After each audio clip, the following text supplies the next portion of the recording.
Holidays-nale, adu namma GT Holidays da. GT Holidays, South India's #1 travel brand. You know you are special when you're with GT Holidays. திரு பிரகாஷ், இந்த விமர்சனங்கள் குறிப்பாக அதிமுக தாவேகா கூட்டணி தொடர்பாக எழுந்திருக்கக்கூடிய தொடர்ச்சியான விமர்சன கருத்து டிடிவி திமுக கூட்டணியில் கூட அது குறித்தான கருத்துக்கள்லாம் தொடர்கிறது நம்ம பார்க்குறோம். எப்படி பார்க்கலாம் பிரகாஷ்? இல்லை, நண்பர் பேசும்போது திமுக ஆட்சி போய் அதிமுக ஆட்சி வந்து நாளைக்கே அரியணை ஏற போகிற மாதிரி எனக்கு ஒரு கற்பனை பிம்பங்கள்லாம் கண் முன்னாடி வந்துடுச்சு. அப்படி சொல்ல இல்லை, எனக்கு வந்துச்சு, வாய்ப்புகள் நிரம்பி இருக்குன்னு எனக்கு வந்துச்சு. ஒரே ஒரு கேள்விதான், முதல்ல விஜய் ஒரு கவுன்சிலர் சீட்டு ஜெயிச்சுட்டு வர சொல்லுங்க, அதுக்கப்புறம் பேசலாம். 15%, 30%, 35%, 40, 2.85 இதெல்லாம் அப்புறம் பேசலாம்.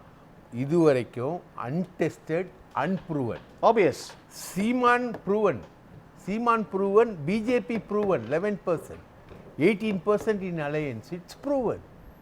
வேர் இஸ் விஜய்? எங்கே ப்ரூவ் பண்ணியிருக்காரு? 15%.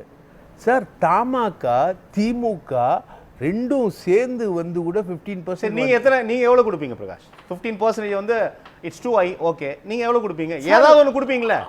கூடிய கூட்டத்திற்காவது ஏதாவது ஒன்று கொடுப்பீங்க தானே சார்? கூடிய கூட்டம் வந்து சன்னி லியோனு கூட கூடுது சார். அது வேறு இது வேறு அல்லவா? சன்னி லியோனு கூட கட்சி ஆரம்பித்து விட்டார், கட்சியை போட்டியிட போகிறார். செத்தவங்களை ஸ்கேன் பண்ணா சன்னி லியோனையும் நீங்க விஜயோட ஒப்பிடுது சரியா? எனக்கு தெரியல. கரூர்ல செத்தவங்களை ஸ்கேன் பண்ணும்போது பார்த்தா வந்தவங்கள அதிமுகவும் இருக்கு, திமுகவும் இருக்கு. எல்லாம் யாரை பார்க்க வராங்க? விஜய் என்கிற திரைபிம்பம் வந்து வெளியில வரும்பொழுது அந்த திரைபிம்பத்தை பார்க்க வராங்க. சினிமா பார்க்க வரவங்கெல்லாம் ஓட்டு போட்டுருவாங்களா?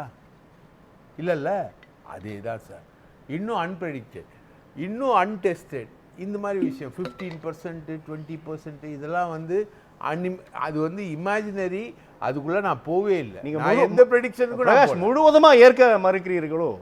ஆமா, 15% கூடிய கூட்டம் எல்லாருமே வந்து அப்சல்யூட்லி ரசிகர்கள் தான். தொண்டர்களே இல்லை அப்படின்னு சொல்றாங்களா? தொண்டர்கள் இருக்கு, நான் புரிஞ்சுக்கிறேன். தேர்தலுக்கு பிறகுதான் நீங்க சொல்றது வந்து உறுதிப்படும். அவர் 10 வாங்குறாரா, 50 வாங்குறாரா, 5 வாங்குறாரா, 2 வாங்குறாருன்னு. இருப்பினும் முதல்ல அவர் நகர்வுகளை நம்ம அவர் ஒரு தொகுதியில நின்று ஜெயிக்கிறாரா? சீமான் இன்னைக்கு வரைக்கும் ஜெயிக்கல, ரைட்டா? அவர் ஒரு தொகுதியில் நின்று ஜெயிக்கிறாரான்றதே ஒரு டெஸ்டிங் தான். இது வரைக்கும் அவர் வந்து ப்ரூஃப் பண்ணல. அந்த அளவில் வந்து விஜய் வந்து எனக்கு ஒரு பெரிய மித்து மாதிரி, கேஸ் பலூன் மாதிரி தான் தெரியுது, ரைட்டுங்களா? அவர் வந்து பிஜேபியோட போனால் திமுக கிடையாது, அவர் வந்து காங்கிரஸோட போனால் நான் ஒரு இன்ஃபர்மேஷன் இல்லை பிரகாஷ், நான் என்ன சொல்ல வரேன், நீங்கள் சொல்கிறத நான் ஒரு வாதத்திற்காக ஏற்றுக்கொள்கிறேன். அப்படி சொல்லும் போது காங்கிரஸாக இருக்கட்டும், விசிகாக இருக்கட்டும், அல்லது டிடி தினகரன் போன்றவர்கள், இப்போ நீங்கள் சொல்ல கருத்துக்கள், நீங்கள் ஒரு பத்திரிகையாளராக உங்களுடைய அனுபவத்தை களத்தில் கிடைக்கப்பெறுகின்ற தகவல்களை பகிர்கிறீர்கள். கட்சி நடத்தக்கூடிய நபருக்கு உங்களோட ரொம்ப நிறையவே தெரியும் தானே? அப்போ இது குறித்து பேசும்போது அதெல்லாம் ஒன்றும் இல்லைங்க விடுங்க அப்படின்னு கடந்து போகலாமே.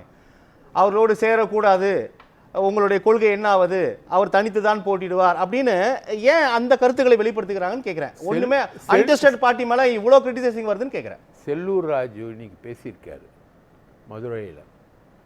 கூட்டம் கூடுறதெல்லாம் ஒன்றும் இல்லை, பெரிய விஷயமும் கிடையாது, அதை வச்சு கிமிக்கு எதுவும் பண்ணுவானா? விஜய் வந்து என்றைக்குமே எம்ஜிஆர் ஆக முடியாது. எம்ஜிஆருக்கு வெறும் கூட்டம் மட்டும் கூடலை, எம்ஜிஆர் வந்து தொடர்ந்து உழைத்து 25 ஆண்டு காலம் இதில் திமுகவில் எம்எல்ஏவாக இருந்து உழைத்து, அதுக்கப்புறமும் உழைத்து அவர் வந்து ஒரு கட்சியை உருவாக்கி நிற்க வச்சார். விஜய் என்றைக்குமே எம்ஜிஆர் ஆக முடியாது. கூட்டம் வந்து வெற்றியை தீர்மானிக்காது, ஆனா கூட்டணி வெற்றியை தீர்மானிக்கும் அல்லவா? அப்ப அந்த கூட்டணி நோக்கி நகர்வது தான் நம்ம இப்போ விமர்சனம் வருது பிரகாஷ். கூட்டமே வெற்றியை தீர்மானிக்கும் போது, அரிசியே சோறாகாத போது, அது அரிசியே இல்லைன்ற போது அது எப்படி சோறாகும், அதுக்கு அடுத்த நிலைக்கு போகும், அதை எப்படி போகும் சார்? அதெல்லாம் திஸ் ஆல் இமேஜினரி. நான் வந்து விஜய் பற்றின எனக்கு ஒரு மதிப்பீடு இருக்குது. ஆனால் 15%, 35%லாம் கேட்டுக்கிட்டு இருக்க முடியல என்னால். இல்லை, இப்போ அதிமுக தாவேகா கூட்டணி தொடர்பாக எழுதிருக்கக்கூடிய விமர்சனங்களை எப்படி பார்க்கலாம் பிரகாஷ் நம்ம? சார், அதிமுக தாவேகா வந்து வரக்கூடிய விமர்சனங்கள் வந்து அவங்களுக்குள்ள பேச்சுவார்த்தை நடந்திருக்கலாம். இப்போ ஆதவ் அர்ஜுன் ரெட்டி வந்து அவர் வந்து ஒரு விஷயத்தை பேசலாம், அதுக்காகவே அவர் உருவாக்கப்பட்டவர், அதுக்காகவே அனுப்பி வைக்கப்பட்டவர், அவர் பேசலாம். ஆனால் அதுக்குள்ளெல்லாம் நான் போகல. ஆனால் இந்த விஷயங்கள் எல்லாமே இதுவரைக்கும் அஃபிஷியலாக விஜய் வந்து ஏதாவது ஒரு பேச்சுவார்த்தையை அஃபிஷியலாக எடப்பாடியோட பண்ணியிருக்காரா? மறுக்கவும் இல்லை. ஈரோடு கிழக்கில் சில கருத்துக்கள் வந்தபோது உடனடியாக அவர் பொதுச் செயலாளர் மூலமாக மறுத்தார். ஆனால் இப்போ அதை மறுக்கவும் இல்லை. நம்ம அதையும் கவனத்தில் இப்போ அமித்ஷா பேசினார்னு சொல்கிறாங்க. ராகுல் காந்தி விஜயோட பேசினது உண்மை. ராகுல் காந்தி அப்போ எங்கே இருந்தார்னா கொலம்பியாவில் இருந்தார். கொலம்பியாவிலேருந்து ஸ்டாலினை தொடர்பு கொண்டு பேசி அவர்கிட்ட சொல்லிட்டு தான் அவர் வந்து ராகுல் காந்தி வந்து விஜய்கிட்ட பேசுகிறார். ஸோ இந்த கூட்டணி வந்து இன்டாக்ட், இந்த கூட்டணி ஒரு நாம்ஸில் இருக்குது. ராகுலோட வார்த்தைகளில் தான் வந்து முதலமைச்சர் சொல்கிறாரு, ஒரு கட்சி தலைவர் தனது தொண்டர்கள் இறப்பதை விரும்ப மாட்டார். ரைட்டா? ஏன்னா ராகுல் தான் வந்து கண்டலன்ஸ் கொடுக்குறாரு. அதனால தான் தமிழக அரசு விஜய் மேலே எஃப்ஐஆர் போடல. ரைட்டுங்களா? விஜய் வந்து அந்த அந்த இன்சிடெண்ட்டுக்கு டைரெக்டாக ரெஸ்பான்சிபிள் இல்லைன்றதுனால தான் எஃப்ஐஆர் போடல. ரைட்டுங்களா? அது எஸ்ஐடி வச்சு விசாரித்து, ஒரு நபர் கமிஷனை வச்சு விசாரித்து, அதுக்கப்புறம் வரக்கூடிய தீர்ப்புகளை வச்சு விஜய் மேலே வழக்கு போடுறதா இல்லையா அப்படின்றத வந்து அப்புறம் டிசைட் பண்ணுவாங்க. It is based on the outcome. ஆனால் இவ்வளோ நாள் நம்ம தொடர்ந்து பார்க்கும்பொழுது விஜய் தான் பொறுப்பேற்க வேண்டும், தாவேக்கா தான் பொறுப்பேற்க வேண்டும் அப்படின்றத அப்படியான ப்ரேயர் தானே ஒழிச்சிச்சு களத்தில் பிரகாஷ் சார். களத்தில் ப்ரேயர் வந்து 10 பேர் சோஷியல் மீடியாவில் பேசுகிறதெல்லாம் ப்ரேயர் இல்லை சார். ரைட்டுங்களா? யாராவது கேட்டகாரிக்கலாக திமுகலேருந்து விஜய் தான் பொறுப்புன்னு பேசுனாங்களா? இல்லை. முதலமைச்சரே சொல்கிறார், ஒரு கட்சி தலைவர் வந்து தனது தொண்டர்கள் இறப்பதை விரும்ப மாட்டார் அப்படின்னு சொல்கிறது யார்? முதலமைச்சர் ஆற்றிய வீடியோ உரையில் இருக்கக்கூடிய விஷயம். ரைட்டா?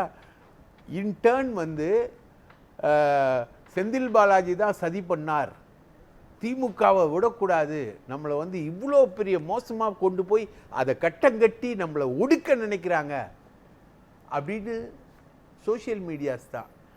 ஏன் வந்து அமுதாவும் மற்றவங்களும் விளக்கம் சொல்கிறாங்க? விளக்கம் சொன்னாங்கன்னா அது சோஷியல் மீடியாவில் வந்த விஷயங்களுக்கான விளக்கம். ஏன் வந்து ஒரு நபர் கமிஷன் போட்டு அதுக்கப்புறமும் ஏன் விளக்கம் சொல்கிறாங்கன்னா அதான். ரைட்டுங்களா? இப்போ சுப்ரீம் கோர்ட்டை பற்றி பேசுகிறாங்க. சுப்ரீம் கோர்ட் டெலிபரேஷனில் அவங்க ஒரே ஒரு கேள்வி கேட்டாங்க, ஏங்க இவ்வளோ போஸ்ட்மார்ட்டம் பண்ணுறீங்க நைட்டோட நைட்டா அப்படின்னு. அப்போ ஜட்ஜஸ் சொன்னாங்க, மகேஸ்வரி சொன்னாங்க, ஏங்க அது ஒரு டிஸ்ட்ரிக்ட் அட்மினிஸ்ட்ரேஷன் பர்மிட் பண்ணால் போஸ்ட்மார்ட்டம் அது மட்டும் தான் பேசியிருக்காங்களா? கேளுங்க.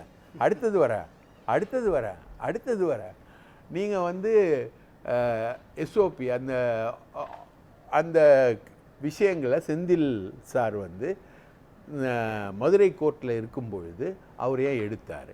இரு நீதிபதிகள் அமர்வு எடுத்த நீதிபதிகள் அமர்வு வந்து எடுத்தார். அப்போ விளக்கம் சொல்லப்பட்டது, சுப்ரீம் கோர்ட்டில் விளக்கம் சொல்லப்பட்டது.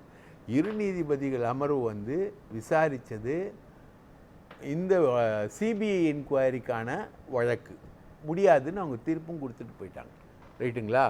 இவர் வந்து பொதுக்கூட்டங்களை எப்படி ரெகுலரைஸ் பண்ணணுன்னு சம்மந்தமாக வந்த ஒரு ப்ரேயரு, அந்த ப்ரேயரை விசாரிச்சுட்டு அந்த கரூர் இன்சிடெண்ட்டை பற்றி அவர் சொல்கிறார். ஏற்கனவே இளந்திரையன்னு ஒரு ஜட்ஜு ஸ்ரீமதி கேஸில், ஸ்ரீமதி வழக்கில் வந்து குற்றவாளி வந்து அந்த ப்ரேயருக்கு மாற்றாக தான் எஸ்ஐடி வரைக்கும் போனவரோ நீதியரசர் அப்படின்றதான் அது அவங்களோட. இப்போது எஸ்ஐடி வந்து கிட்னி வழக்கில் எஸ்ஐடி, ரைட்டா? பிரேமானந்த் சின்ஹா தலைமையில் எஸ்ஐடி கிட்னி வழக்கில், அதை இதே மகேஸ்வரி ஜட்ஜ்மெண்ட் கோர்ட்டு தான் வந்து அப்ஹெல் பண்ணுது கிட்னி விஷயத்தில். இதுக்கு ஏற்கனவே ஹரியானாவில் இந்த மாதிரி ஒரு கேஸ் வந்தபோது அவங்க வந்து அதை அப்ஹெல் பண்ணியிருக்காங்க, எஸ்ஐடி அப்ஹெல் பண்ணியிருக்காங்க. ஆனால் அந்த மாநில அரசோட பரிந்துரையை ஏற்கவில்லை உச்சநீதிமன்றம், ஏற்கவில்லை. ரைட்டுங்களா? இப்போ நீங்கள் ஆம்ஸ்டாங் கேஸ் உட்பட பல கேஸுகளில் வந்து நெகட்டிவ் தான். ரைட்டுங்களா? ஸோ இந்த விஷயங்கள் எல்லாமே உச்சநீதிமன்றத்தோட டெலிபரேஷனில் இருக்குது. விஜய் வந்து போலீஸ் அனுப்பி தான் போனார் அப்படின்னு ஸ்டேட் கவர்மெண்ட் அதெல்லாம் கடந்து வந்துட்டோம் பிரகாஷ். இப்போ நம்ம கூட்டணி தொடர்பான விமர்சனங்கள் நம்ம பேசணும். நம்ம அந்த இஷ்யூலாம் கடந்து வந்துட்டோம், நம்ம அது நிறைய பேசிட்டோம். நம்ம தொடர்ந்து கூட்டணி வந்து ஆன்வில் சார்.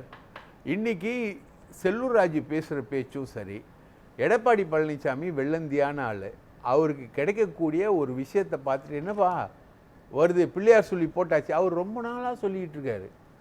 அவர் பார்லிமெண்ட் தேர்தலில் தனியாக நிற்கும்போது சொன்னார், நம்மளோட நிறைய கட்சிகள் வரப்போகுது. அப்போ என்ன சொன்னாங்க, ப்ரெடிக்ஷனு இதே காங்கிரஸும் விடுதலை சிறுத்தைகளும் அதிமுக கூட்டணியிலேருந்து வெளியில் வந்துடும்னு சொன்னாங்க. அது நடக்கவே இல்லை பார்லிமெண்ட் தேர்தலில். அதுக்கப்புறம் இப்போது நம்மளோட பலமான கட்சி ஒன்று வரும், பலமான கூட்டணி கட்சி ஒன்று வரும்னா வந்தது பிஜேபி ஒண்டி தான் வந்துச்சு.